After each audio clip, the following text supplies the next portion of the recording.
sejam bem-vindos a mais um episódio do nosso podcast Paciente 45. Para você, aqui de Cascavel e região, se informar a respeito de saúde com os melhores profissionais especialistas em diversos segmentos. E hoje eu tô aqui com uma baita responsabilidade. Estou recebendo um médico super famoso, ilustre, experiente e muito sangue bom, muito gente boa. Tenho certeza que você que está nos acompanhando pelo Spotify, pelo YouTube, pelo Instagram, vai gostar de conhecer um pouco mais a respeito desse ser humano e profissional maravilhoso, que é o nosso convidado, Adilson Letko. Falei certinho? Letko. Letko. Letko. Ele tem até um nome diferente. Adilson, seja bem-vindo ao nosso podcast. Muito obrigado. Estou aí disposto a conversar sobre qualquer assunto que me chamar. Já viram que ele é gente boa, né? Adilson, eu, quando converso com vários outros médicos de diversas especialidades, quando a gente fala na sua especialidade ou quando a gente fala a respeito de você, é unanimidade. Todo mundo reconhece. Você é um baita profissional e você trabalha pra caramba. Tu gosta de trabalhar, né? Eu gosto. É muitas horas de trabalho ao dia. Como é que você gerencia essa rotina sua? Pois é, eu acho que trabalhar não é só trabalhar, é gostar do que faz, né?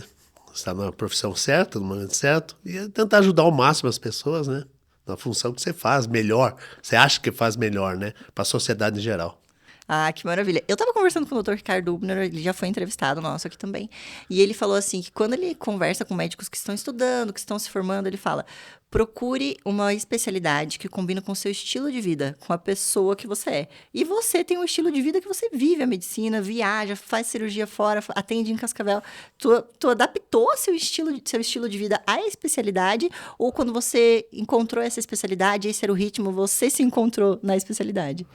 Eu acho que me encontrei na faculdade, na especialidade. Acho que eu virei ortopedista no segundo ano da faculdade. Sério? Tão rápido assim? Não, virei no sentido, gostei da ortopedia. Claro, então, claro que eu fiz a medicina toda, completa, em todas as áreas. Estudei bastante, estágios e tal. Mas já no segundo ano, na década de 80, né? Na década de 80, eu já estou há 30 e poucos anos formado. Acho que 80, 84, 85, eu ia fazer plantão nos hospitais. Que a medicina naquela época é totalmente diferente dessa. Faltava residente, não tinha médico. Então a gente fazia plantão no interior da região metropolitana de Curitiba, que eu fiz faculdade na Federal. E no segundo ano eu já acompanhava os cirurgiões e dali eu comecei a gostar da ortopedia. Então, claro, estudei bastante todas as áreas, mas a ortopedia entrou em mim já na faculdade. Olha que maravilha. Vamos começar do começo, então. De onde você veio? Porque você não é natural de Cascavel, né? Como que você foi parar em Curitiba para fazer faculdade lá e tudo mais? Então, é uma história diferente. Eu sou bem do interior. Eu sou do sul do Paraná, na divisa com Santa Catarina. Morava perto do Rio Iguaçu, na boca do rio, como diz. Como era o nome da cidade? A cidade é interior de Paula Freitas, é um município ao lado de União da Vitória. União da Vitória eu conheço. Eu sou lá de Vitória. Então, o que aconteceu? Meu pai era bem interiorano, tinha um comércio de secos e molhados. Eu tinha um irmão mais velho, umas irmãs mais novas, e eu ajudava meu pai lá no comércio. E o meu pai apesar de ser uma pessoa simples do interior, ele dizia assim, meus filhos vão ter que estudar. Uma coisa diferente, que ninguém lá saía fazer faculdade. Então ele falou, vocês nem vão estudar aqui no colégio da cidade, vocês vão estudar em União da Vitória, 30 quilômetros de lá. E 30 quilômetros era muito chão. Então, no quinto ano da escola, na escola já fundamental, eu já saía a 30 quilômetros estudar e voltava todo dia. Então, isso foi o meu primeiro grau. Tá?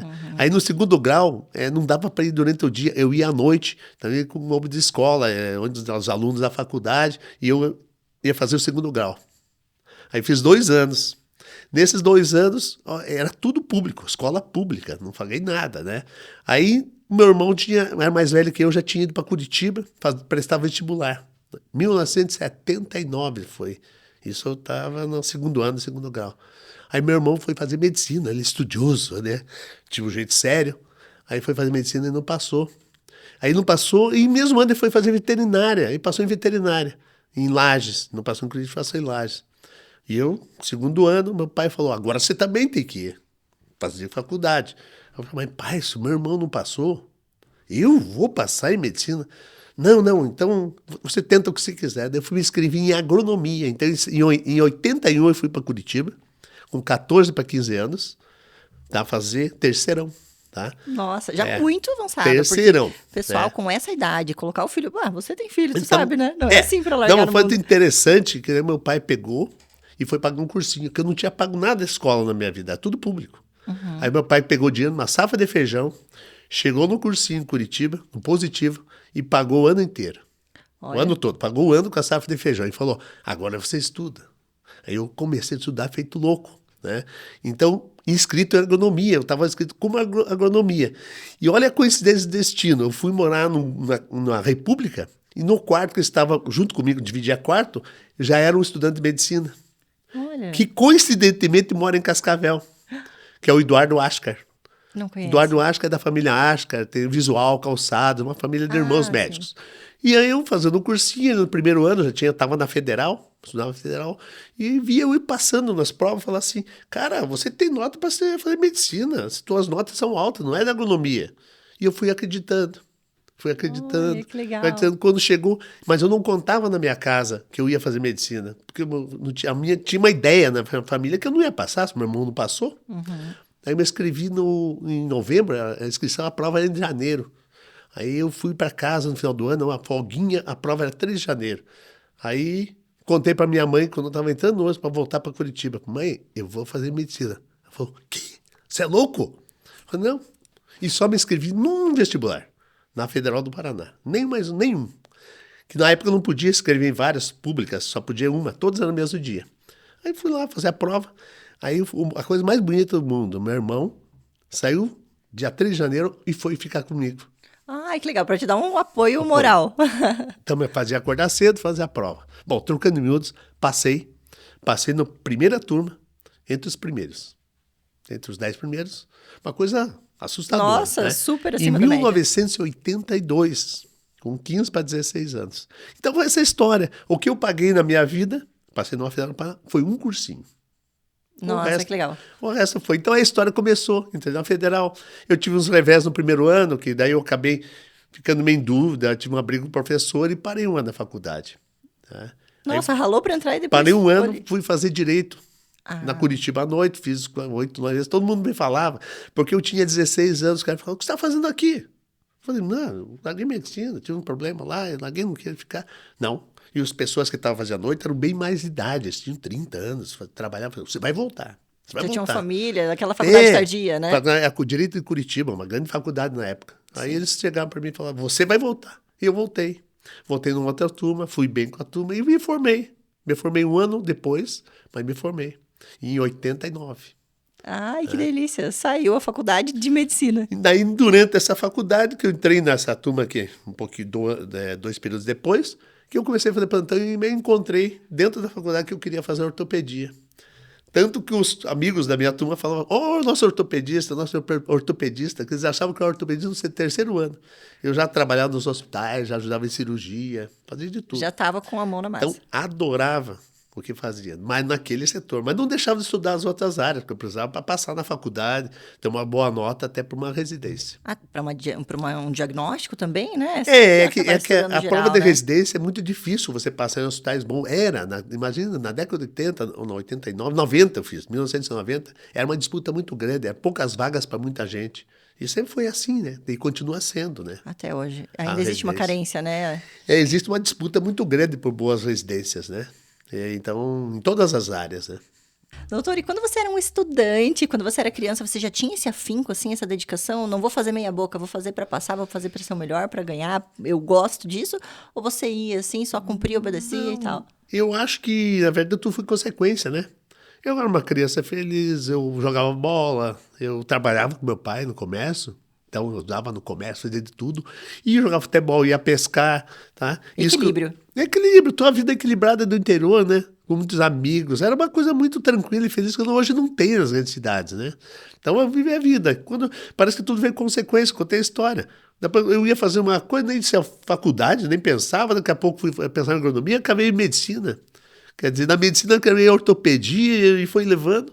E a história é essa. Dá para sentir essa alegria, esse equilíbrio em você, sabia? Porque você tem uma alta produtividade, tem anos de história, mas você vai trabalhando feliz, assim, animado, com gás, né?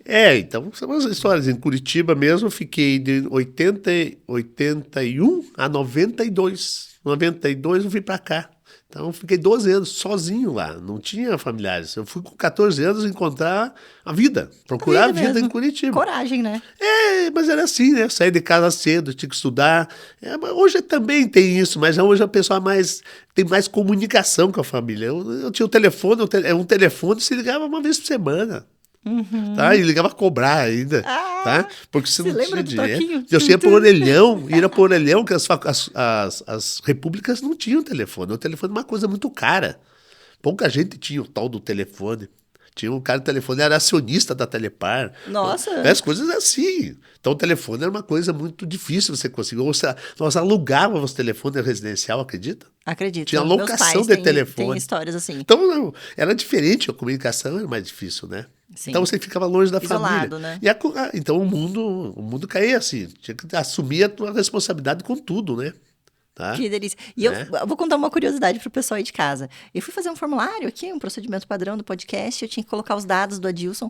Quando eu vi o teu CRM, eu falei, gente, mas esse CRM aqui é raiz, esse CRM é antigão. Então, você se formou em 89, começou a residência logo em seguida, ou você teve que dar um tempo? É que eu fiz a prova, eu formei em 89, em julho. Fiquei 6 meses para fazer a prova de residência no final do ano. Então, nesse intervalo de 6 meses, eu estudei, trabalhei, saía para o interior fazer plantãozinho como médico para ganhar um dinheirinho para me sustentar. E eu fiz a prova da residência. Então, na verdade, eu formei há 30 e vai fazer 34 anos agora, dia 8 de julho.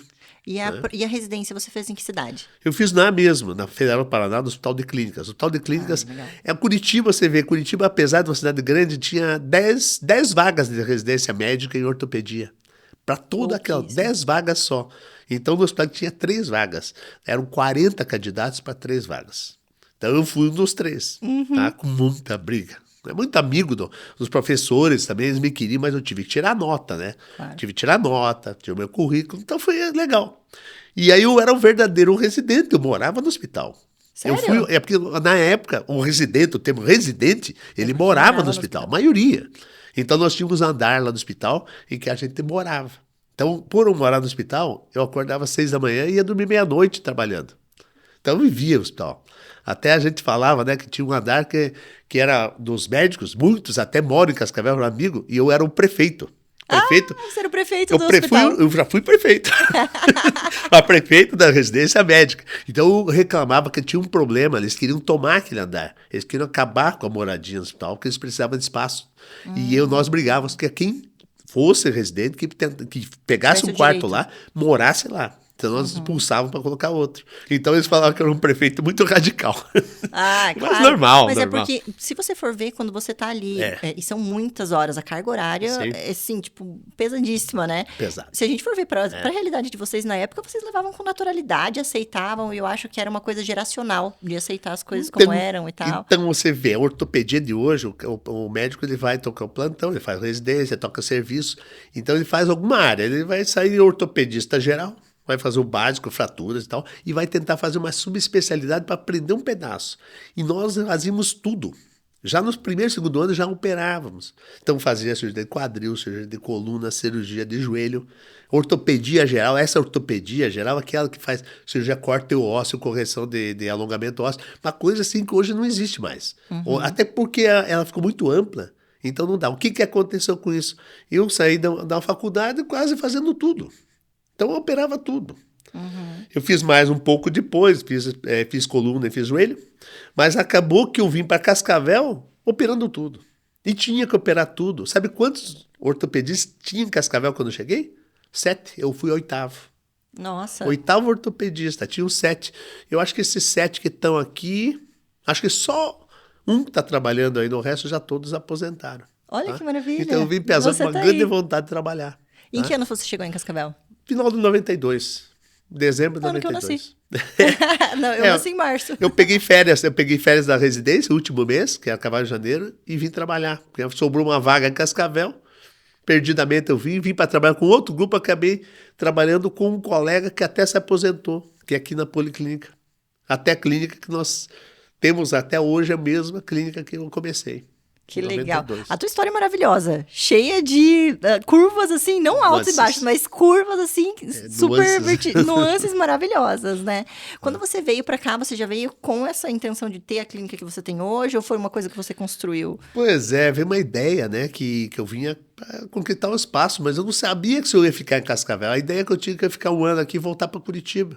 Eu vim aqui vamos ficar um ano lá? Vamos lá ganhar um dinheiro, vamos ficar fazer Curitiba. Um trabalho. E aí eu entrei, e olha a coincidência do destino. Aquele hospital que chama DH hoje, chama Hospital Regional. Sim. Ele tinha sido inaugurado em 89, 90, estava extremamente vazio, ocioso. Então, o setor lá que tinha de ortopedia, os médicos não atuavam, estavam no hospital. Então, quando eu cheguei, o hospital estava aberto a trabalhar. Então, eu atendia o pessoal no ambulatório, que dizia tal do CISOP, era CRE. Eu mandava de manhã, vai em jejum que tu opera à tarde. Olha como que era o SUS do passado. Eu atendia de manhã, operava à tarde. Não existe isso. Hoje tem fila brutal, cirurgia eletiva, emergência. Então, era outro mundo, né? Eu operava 10 no final da tarde, 10 pacientes. Fazia plantão lá no final de semana, operava 20. Só tinha eu, né? Tinha mais um outro colega, mas a maioria não ia lá, trocando minutos. Eu fiz 10 anos, 11 anos dentro do HU e saí em 2003, intensamente. Operei muita gente, trabalhei demais. Você tem uma estatística, assim, um índice, ou você nunca se deu o trabalho de contar? Eu não tenho nem ideia, né? Eu não tenho ideia, mas se contar que eu operei mais de 1.000 pacientes por ano, eu devo ter mais de 30 mil, né? 30 mil operados. 30 mil pacientes. Por aí eu tenho mais de 1.000, sim, porque a gente opera média de 100, 80, 100. Hoje eu diminuo um pouco a carga, porque a gente não opera mais o SUS, né? Eu diminuo muito o SUS, não faço mais plantão em hospital público.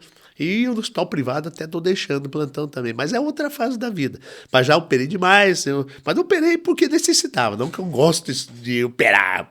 Você via, né? O paciente precisando, não hesitava, né? Indicação, né? Com indicação correta, nada assim aleatório, né? Vou operar porque estou à minha frente, tem que operar, né? Não. É uma coisa médica, né? E ânimo, né?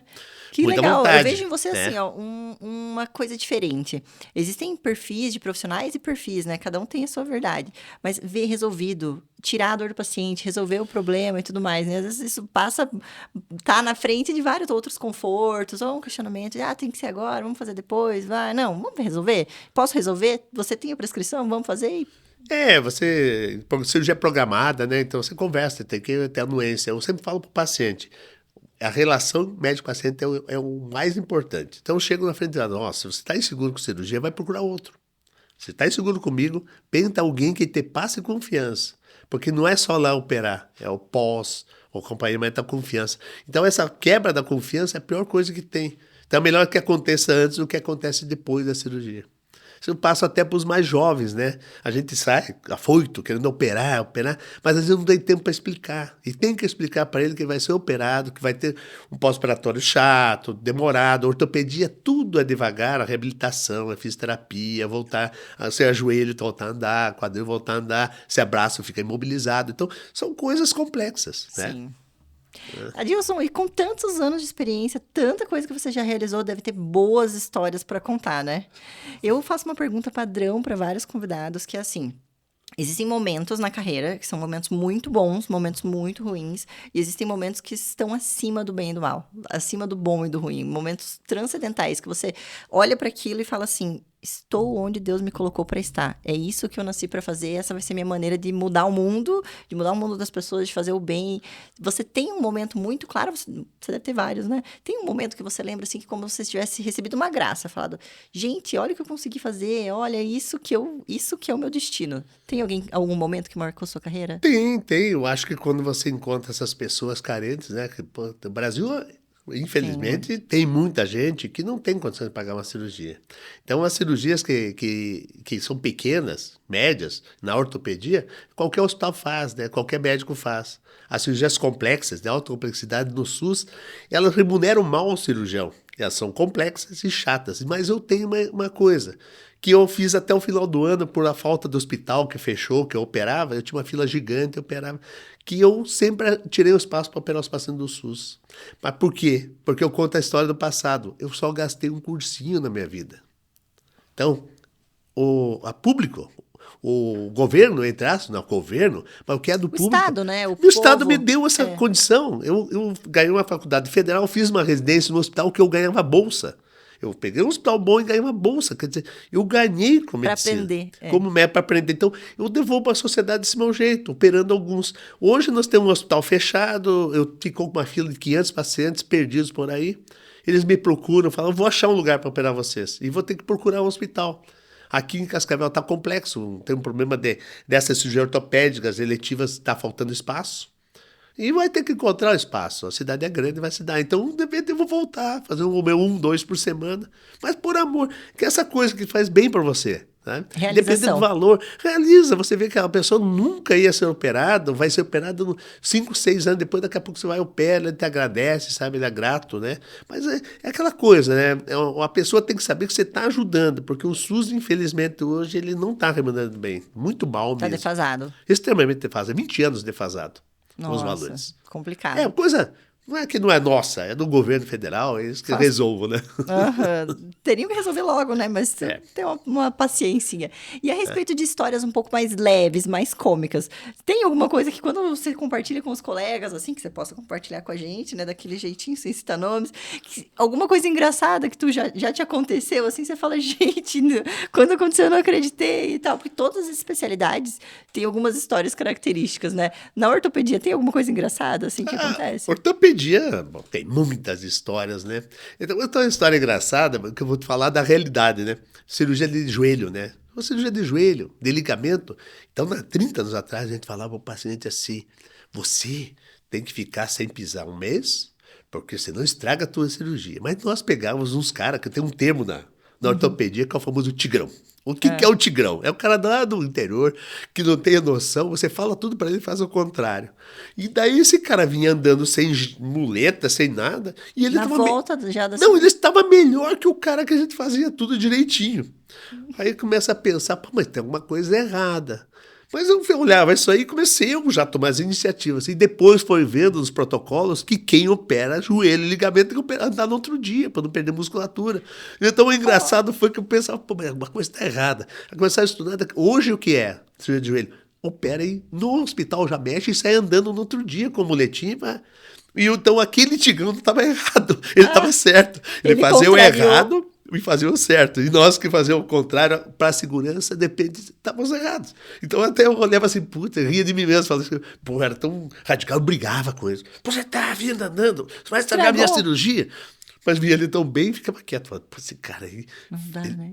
Esse cara anda, mas na verdade ele não está errado. E eu comentava com os colegas, falava, pô, acho que vai acontecer uma diferença. E com o passar dos anos, é isso que tem que fazer, caminhar logo. Com a tecnologia, dados, estatísticas e informações, hoje em dia as informações em geral ficam muito atualizadas e rápido, né? Muito rápido. É possível medir isso, essas mudanças rápidas hoje em dia. Até, por exemplo, antigamente a gente esperava uma nova edição de um livro para ver as atualizações, daí comprava para você estar por dentro do que foi descoberto recentemente. Hoje em dia não precisa, né? Você joga um Google, vem notícia, vem notificação da tua especialidade. Então vou voltar lá na escola. Sabe qual é o livro texto de medicina meu? Não tinha livro em português. Ou era inglês ou espanhol. E você fala outra língua ou não? Eu aprendi o espanhol lendo, estudando. Sabia um pouco de inglês, lendo bastante inglês, que depois eu aperfeiçoei mais. E o espanhol, eu leio o espanhol fluentemente porque eu estudava livro em espanhol. Sério? No primeiro, segundo, não tinha livro traduzido em português e medicina. A tradução era muito ruim, muito básica. Então a gente estudava os livros de texto, anatomia, fisiologia, espanhol. Então, tô falando, hoje, imagine. Gente, sério, imagina o Adilson estudando igual os maias e os astecas. Então, sabe que... Gente do céu, era muita vontade. Hoje eu vejo minha filha lá, puxa um iPad, tá aí tudo no iPad. A anatomia vem num programinha, tudo pronto. O livro de anatomia era caro. A gente comprava daí ia estudar na biblioteca, porque ninguém podia comprar, são livros caros. Até hoje são caros, na verdade. São caros, mas eu digo, hoje o acesso é outro, né? Você falou, vai no Google. Disponibilidade, vai lá, o professor manda a tua aula pronta, a gente xerocava de um do outro, que não podia estar na aula, não sei o que, era uma confusão. O xerox era tudo, né? Eu copiava do outro, porque a letra da gente era ruim. Eu prestava atenção, eu escrevia. Eu sempre fui de prestar atenção na aula e não escrever. Você já tinha letra de médico? Letra de médico, verdadeira. Tem até hoje. Mas eu tinha umas meninas da turma, os colegas, que tinham uma letra linda. E escreviam. Daí o que a gente fazia? Assistia a aula, eu lia o livro, o texto, mas para a prova, é imprescindível ter um livro que o professor passou na aula. Daí xerocava, hein? No último dia, dava uma lidinha naquilo lá, porque no livro o texto você acrescentava aquilo que o professor deu aquele pé de página lá, que é o que dava nota. O professor vai cobrar depois no prova, dava a diferença da nota, mas é um troço interessante. Hoje não existe, né? passa a prova. Acho que até as provas hoje são mais padronizadas, assim, em termos do que é exigido que a pessoa saiba, o que se espera saber naquele momento. Isso é um avanço, na verdade. Muito melhor, né, na verdade. Claro. A gente sofria muito, tinha dificuldade, né? Previne umas parcialidades, assim, né? Sim. As coisas mudam. Emprestava livro daqui, emprestava do que tinha. Falando em mudança, nós temos uma mudança que aconteceu recentemente lá na clínica da doutora Dilson, junto com os outros sócios, que é a mudança do nome da clínica. Antes era Cottrell e agora é Kosk. Kosk, pois é. Conta pra gente o significado desse novo nome. Cottrell foi um nome trazido pelo meu sócio antigo, o Dr. Silvio Castro, que já está aposentado, né? E quando eu cheguei a trabalhar com ele, já existia o nome Cottrell. Ele trouxe nome lá de Juiz de Fora, que ele fez faculdade, acho que tinha um hospital lá de ortopedia que ele chamasse Cottrell. Aí ele trouxe, quando eu cheguei, ele já tinha um nome aqui, e ele fez residência no Rio, e continuou Cottrell, uns diziam, igual a cooperativa de Erechim, mas foi indo. Daí, no último ano passado, teve um problema, que nós começamos a mudar de nome. Mudar de nome, para redes sociais, e viu que tem uma outra clínica, o nome no interior de São Paulo.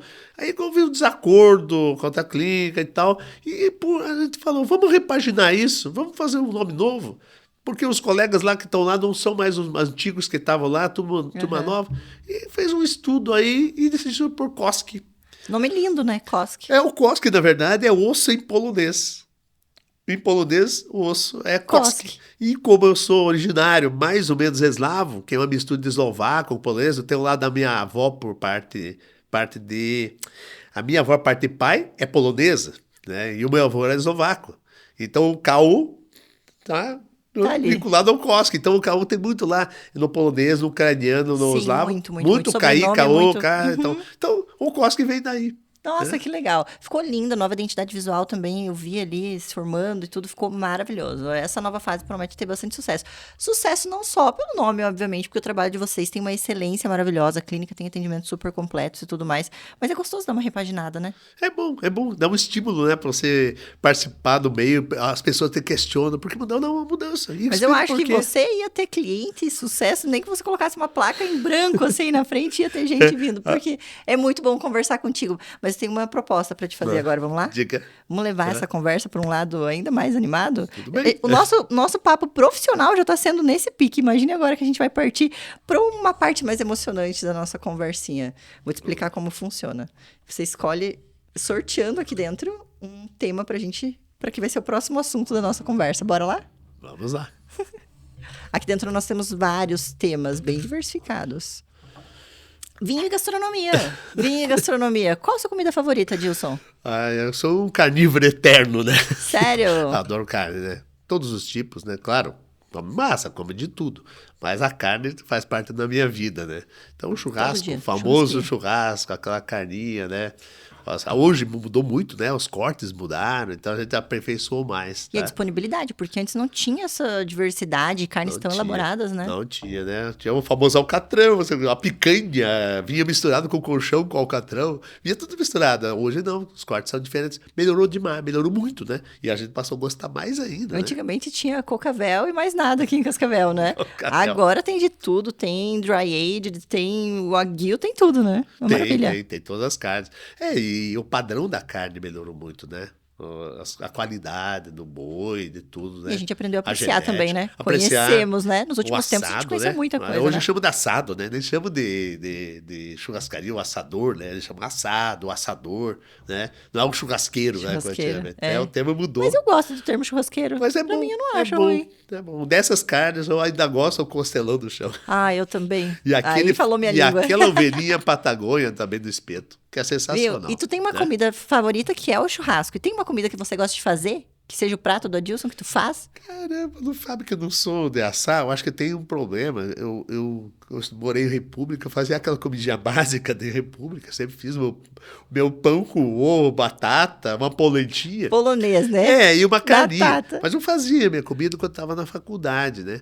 Aí eu cheguei em Cascavel, não dava tempo de fazer comida, comia fora e tal. E depois eu casei, né? E a minha mulher é uma grande cozinheira, ela não me deixa cozinhar. Ana é muito caprichosa. Ela cozinha de tudo, ela uma mão de, como é que é? Uma mão de cozinheira. Uma cozinheira de mão cheia. De excelência, né? Todo dia ela tem um prato novo, uma ideia nova. Ah, tá? que delícia. E qual que é a tua comida favorita dela?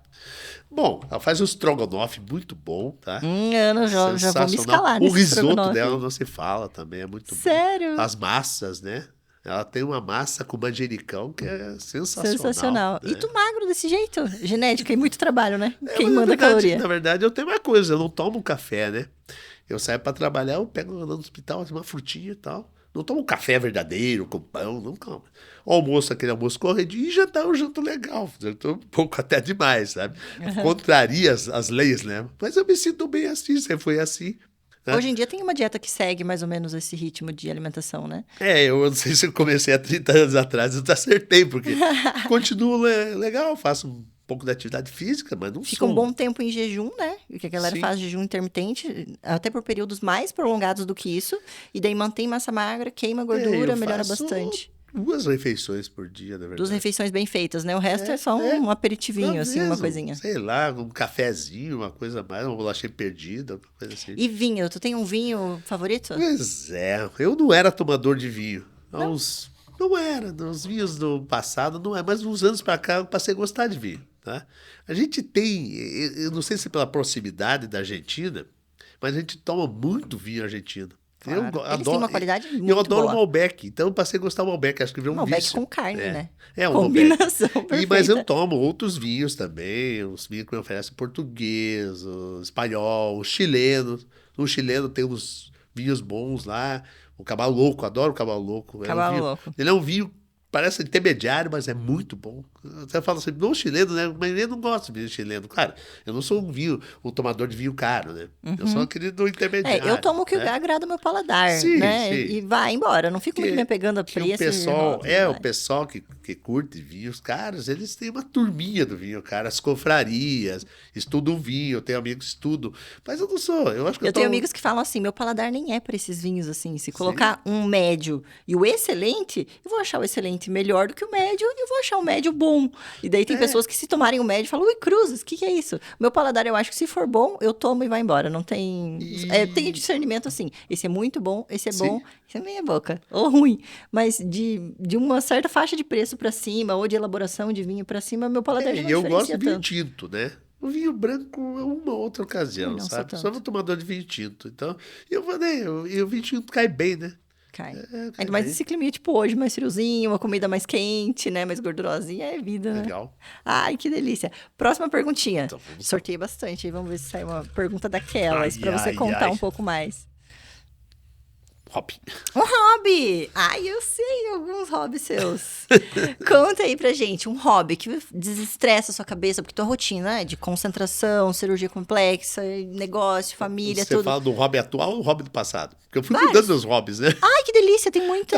O hobby meu do passado era jogar futebol. Eu sempre fui jogador de bola do passado. Ah, fala a verdade, você fazia umas lesões na galera lá e depois operava. E sofri lesões, né? Sofreu? Eu sofri os 2 joelhos, ligamento, e fui saindo aos poucos do futebol. Eu larguei o futebol aos 4, 5 anos, mas eu fazia parte de uma turma lá do futebol, e a gente naquela turma de futebol sempre foi jogador de cartas, né?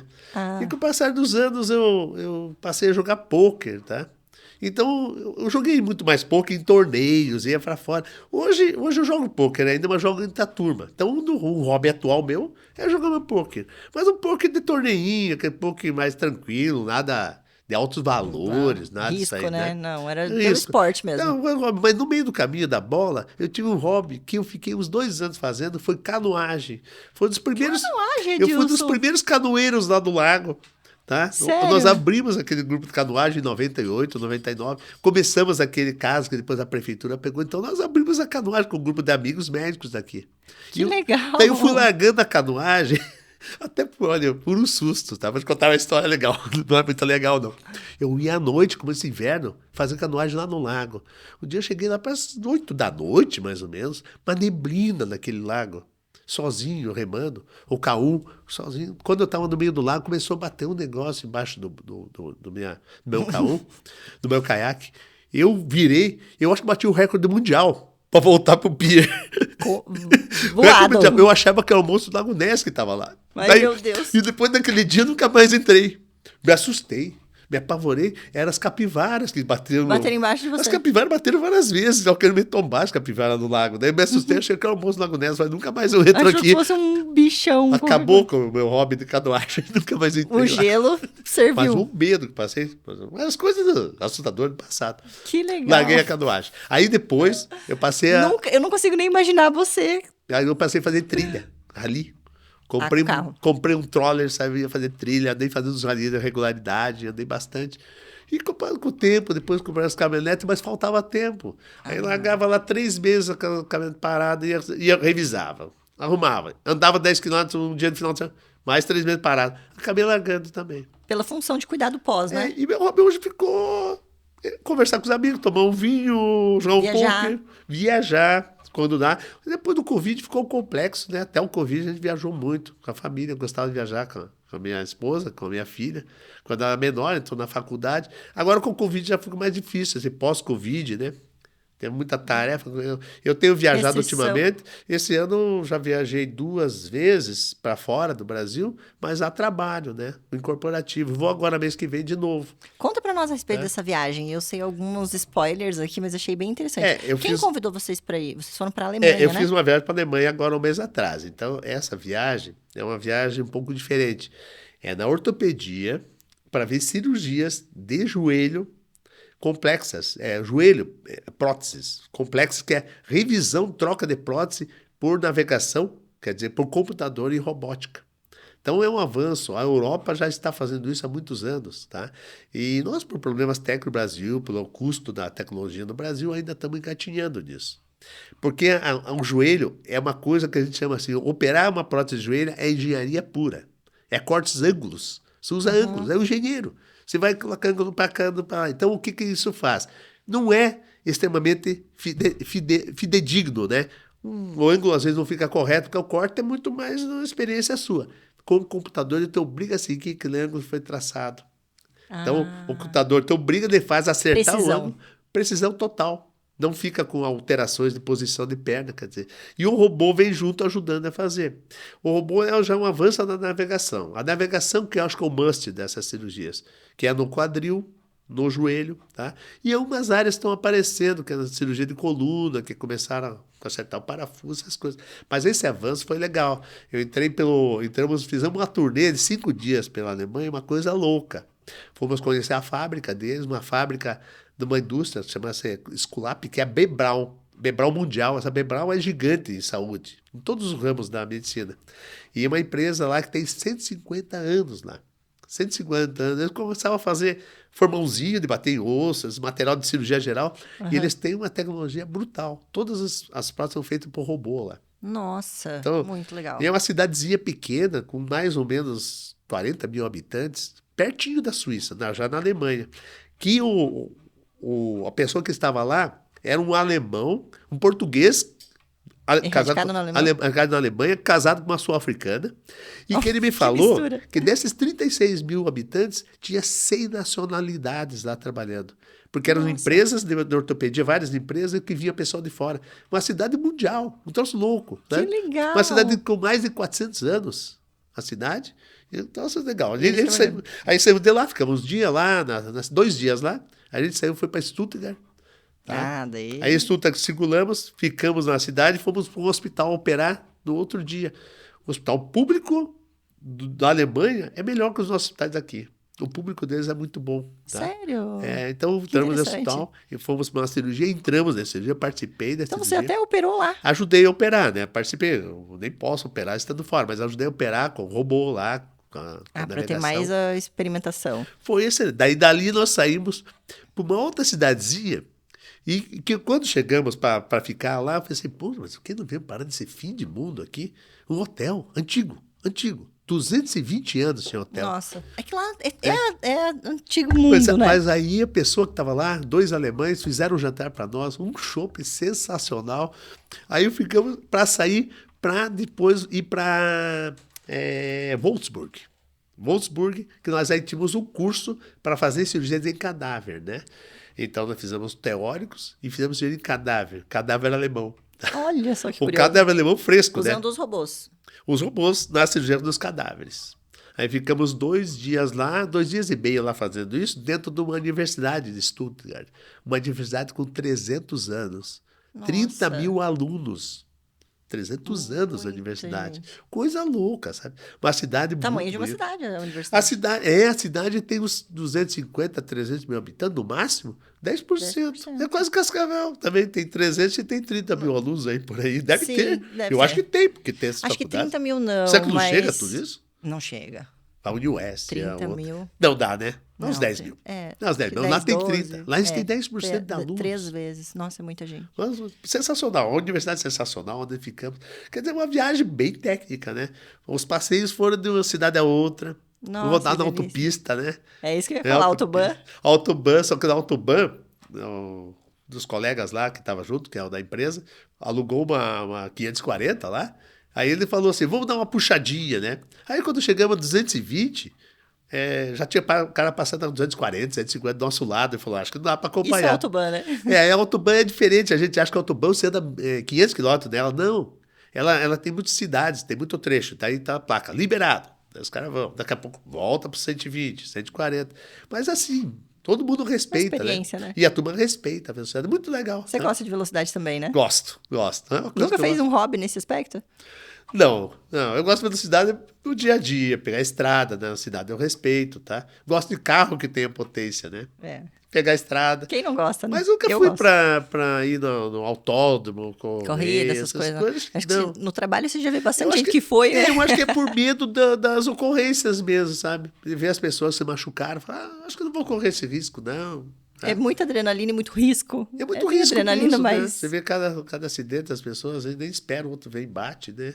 No autódromo, tô falando, né? De maneira geral. Mas corrida, na rua, né? Então, nem se fala, né? E são hobbies caros também, né? Muito caro. A gente gasta demais. Quem converte não se diverte, sabe? Vamos falar na vida aqui, também tem umas diversões que valem, né? Porque depois você fica revigorado, empolgado e corre atrás do dinheiro de novo, né? Legal. Próxima perguntinha. Embaralhe bem essas perguntinhas. Vamos lá. Bora. Moda? Moda. Será que essa perguntinha se aplica a você? Não, vamos pegar outra. Acho que não. Vamos pegar outra. Pegar outra. Não sou da moda. Não. Viagem. Me conte uma viagem que você fez que assim te marcou, que foi muito divertida, uma história de uma viagem que você acha massa. Você fala assim, gente, quando todo mundo fala de viagem, o meu favorito é isso. Então, viagem é um troço interessante. Nós viajamos muito, eu, a Ana, Mariana, minha filha, a gente viajou muito, desde quando ela tinha 3 anos, a gente saía para viajar. Um dos caminhos que a gente sempre adorou é ir para Aruba. Aruba. Acho que damos umas 10 vezes em Aruba. Numa dessas viagens, o que eu fazia? A Ana estava na praia lá, janeiro, fevereiro, eu fazia um pacote de viagem em dezembro, janeiro. Aí eu programei em janeiro e disse, vamos fazer uma viagem para Aruba. E era no carnaval. Eu lembro que era um carnaval e que tinha o dia 29, querendo bissexto. Eu fui para a internet, eu monto as viagens. Eu não pego agência. Eu monto a viagem, faço pacote e de volta. Daí, beleza, viagem montada. Nós saímos de São Paulo, ia passar pelo Panamá e ia cair em Aruba. Tá? Saímos do voo de Foz, Cascavel era ruim, chegamos no voo de Foz, 10 da noite para pegar o avião 1 da manhã. Nós na fila, bonito e tal. Aí quando eu tô na fila, eu olho que a passagem estava errada, que era, eu vendi de 29, quando eu apertei, que passou o mês, era 1º de março, era 1º de fevereiro que estava marcado. Na batida virou 1º de fevereiro na marcação. O que aconteceu? Nós estávamos sem voo. À 1h30 da manhã no aeroporto de Guarulhos. Aí sentamos do lado do McDonald's, as mulheres bravas, né? Normal. Claro. Aí eu olhei para ela e falei, era uma sexta-noite de carnaval, véspera do carnaval. Voltar para casa. Custava 3 vezes mais caro que ir. Uma loucura as passagens. Falei, vamos fazer uma coisa? Vamos para a cidade? Vamos ficar no hotel? Aí peguei um hotel do lado do shopping e vamos procurar outra passagem para ir amanhã ou depois. Aí conseguimos uma passagem um dia depois. Ficamos o dia inteiro em São Paulo, curtimos o shopping, passeamos. Curtimos a cidade de São Paulo no sábado e fomos. Aí fomos, só que tinha uma coisa. Nós tínhamos que voltar, uma conexão naquela última viagem, porque eu tinha perdido aquele negócio do voo, uma conexão que tinha que ficar no Panamá. Acho que dava umas 8 horas. Então, trocando em miúdos, nós fomos para Aruba, com um dia a menos, tudo bem. Curtimos Aruba e a volta, ainda conseguimos chegar no Panamá, entramos no aeroporto. Vamos dar uma volta na cidade do Panamá? Demos uma volta na cidade do Panamá, curtimos a cidade, vamos no shopping, rodamos e voltamos para casa, trocando em miúdos. Foi uma melhor viagem que fizemos. Sério, mais animado. Improviso total. Tem que se entregar ao acaso, né? Planejamos um negócio, saiu totalmente diferente, tá? E aí eu falo assim, pô, do errado deu certo. E pra onde você e a Ana foram na lua de mel? Lua de mel, bom, faz 25 anos atrás. Nós fomos para Nova York. Na época nós fizemos ao contrário. Nós primeiro fomos fazer um cruzeiro no Caribe, no Royal Caribe, que depois acabamos indo de novo. E depois ficamos em Nova York. Foi em maio de 97. 98, que agora é 25 anos. Olha a coincidência, nós estávamos lá, nós ficamos no hotel bem na Times Square, e quando estávamos no táxi foi o dia que morreu o Frank Sinatra. Ele morava em Nova York e morreu. Tanto que falaram agora, uns dias atrás, que deu 25 anos da morte de Frank Sinatra. Estava no táxi. Daí o taxista colocou New York. Falou assim, vamos comemorar. Vamos chorar juntos. Era um paquistanês o taxista ainda. Eu lembro até hoje. Ele colocou New York e nós estávamos lá no dia que morreu Frank Sinatra. Muito emblemático. Coincidência do destino, né? Que delícia. As viagens fazem isso, né? Tem que viajar para as coisas diferentes acontecerem, né? Mas foi uma curtição, uma viagem legal. Ficamos viajando, acho que 20 dias naquela época. Ai, que legal. E como que você e a Ana se conheceram? As coincidências. Eu não conhecia a Ana, mas eu conhecia o irmão dela, né? Que é médico. E o irmão dela eu conheci da faculdade. Eu devo ter encontrado a Ana, que ela morava em Curitiba também. Acho que na praia me falaram que eu encontrei. Eu não lembro, nem ela lembra. Mas viemos nos conhecer aqui em 96. As coincidências do destino. Eu era meio boêmio, eu ia pra todo lado, pra cá. E um dia eu tava numa festa no Country, eu não lembro. É no Country Club. E tinha uma festa do chapéu. Lá passava o chapéu, puxava o chapéu. E eu tava meio prontinho. Jeitinho. E daí eu fui lá e puxei ela pra dançar. Daí ele começou o nosso namoro. No outro dia eu saí. A gente passou. E hoje, 25 anos e uma filha depois. 2 anos depois a gente casou. Eu tenho uma filha. Tem uma família linda, né? Uma filha que está na faculdade, já está fazendo faculdade de medicina aqui. Ela tem alguma inclinação já ou não? Pois é, ela sempre queria ser dermatologista, né? Acho que pelo jeito quer ser embelezada, sempre foi disso e tal. Mas ela tô vendo que ela tá puxando um pouquinho para ginecologia obstetrícia, que é do meu cunhado. Acho que ele tá ganhando de mim. Porque acho que eu errei com a minha filha, no sentido que eu levei ela para cirurgia no primeiro ano. E uma cirurgia de prótese quadril que tinha que bater martelo. E ela desmaiou na sala de cirurgia. Oh, meu Deus. E ela se assustou. E acho que eu acabei apavorando ela. Mas ela, não sei, mas ela talvez não gostasse. Mas não, eu acho que a mulher gostava de ortopedia, que é muito... Não é que é muito masculina, né? A ortopedia já tem muitas mulheres fazendo, mas eu acho que o jeito dela é para outra área.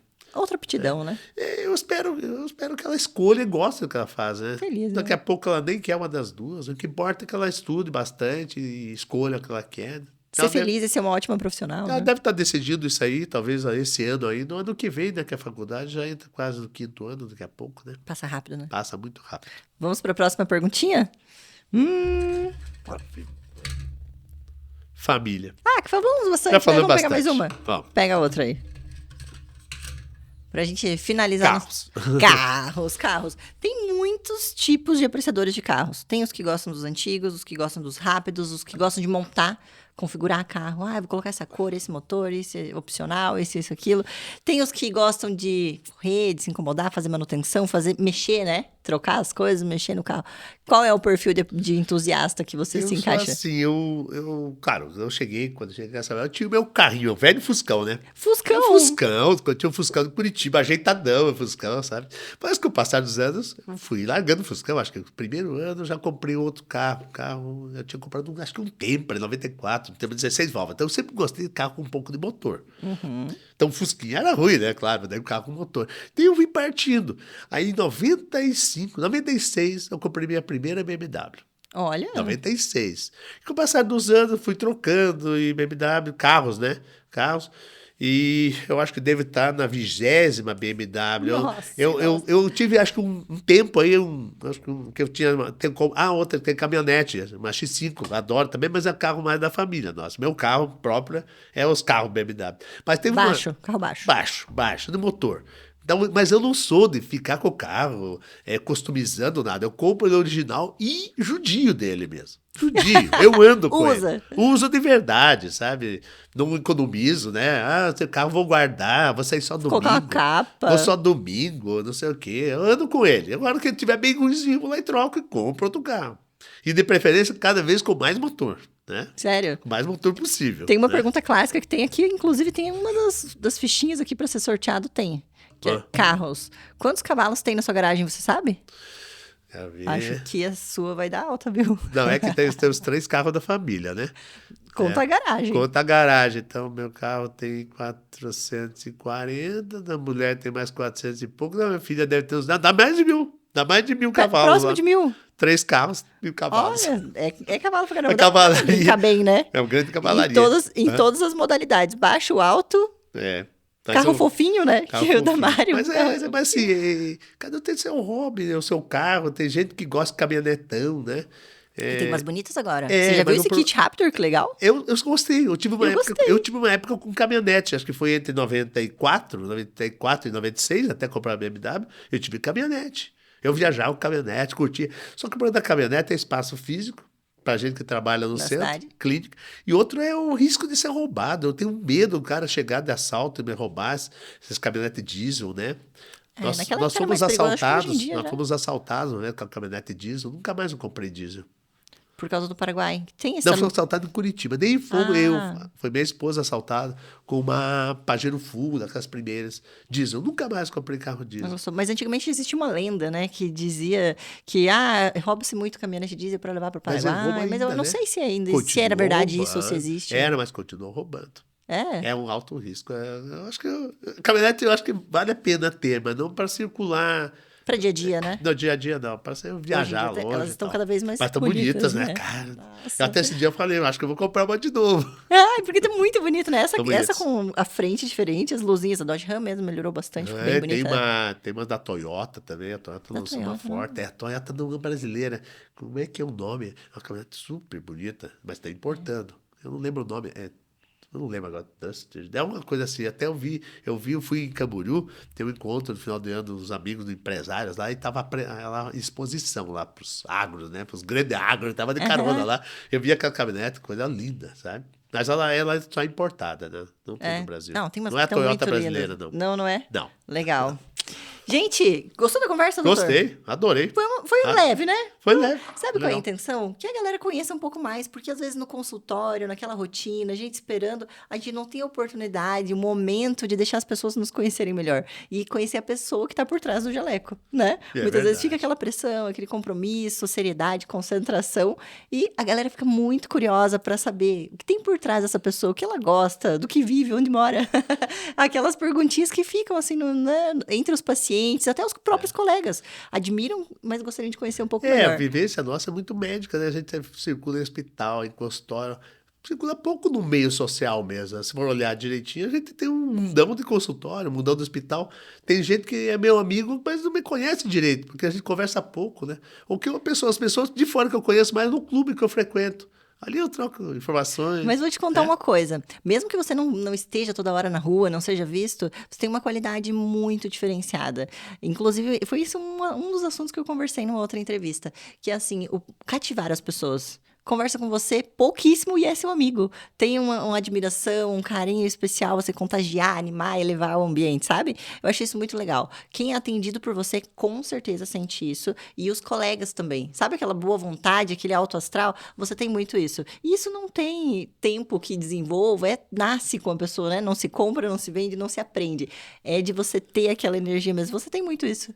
E olha só, com tudo isso de experiência, sucesso, isso não passa. Porque algumas pessoas conseguem fazer uma força e ter isso. Mas quando é espontâneo, dura a vida toda. Eu acho que esse é o seu caso. E a galera te admira bastante nesse aspecto de Adilson animado, Adilson pra frente. Ter a alegria de viver, né? Muito, né? Gostar do que faz, né? Estar com a família que você gosta, né? O espaço que gosta, isso é bom. Né? E fazendo uma profissão que faz muito bem, né? Ser feliz, eu acho que o dinheiro é consequência, entendeu? Acho que ganhar dinheiro todo mundo gosta, né? Mas tem que ser uma consequência. Não pode ser estar acima de tudo e de todos. O objetivo final, né? Sim, só aquilo, passa por cima dos outros. Não, nós vamos convivendo. Mas, é claro, tem concorrência, tem de todo sentido, mas ela tem que ser sadia, né? Ela tem que ser um bom relacionamento, até com quem concorre contigo, tá? Pra ser feliz, É a coisa do americano, né? Se eu estou bem, eu quero que o outro esteja bem. Não derrubá-lo. O americano é assim. O americano cresce junto. Puxa o outro. Puxa o outro. Ele concorre no trabalho, ele estuda para ir lá. Ele quer que o outro... Ele cresce junto com o outro, não derrubando o outro. Isso mesmo. Dá pra perceber muito isso, gente. Isso é super admirável. E eu gostei muito de te conhecer um pouco mais. Mesmo que já tivesse conversado, conheço a Ana, conheço tudo, falo, gente, o Adilson é muito interessante. Eu acho que a entrevista com ele vai bombar. Não só nas redes sociais, mas vai ser muito leve, muito gostoso. Queria poder ficar umas 3 horas aqui entrevistando você, mas acho que a próxima entrevista, daí a gente puxa mais umas histórias, assim. Tem muito mais Quero ouvir história de SUS. História de experiências, história de tudo. Vamos abrir essa caixinha sua aí. Legal.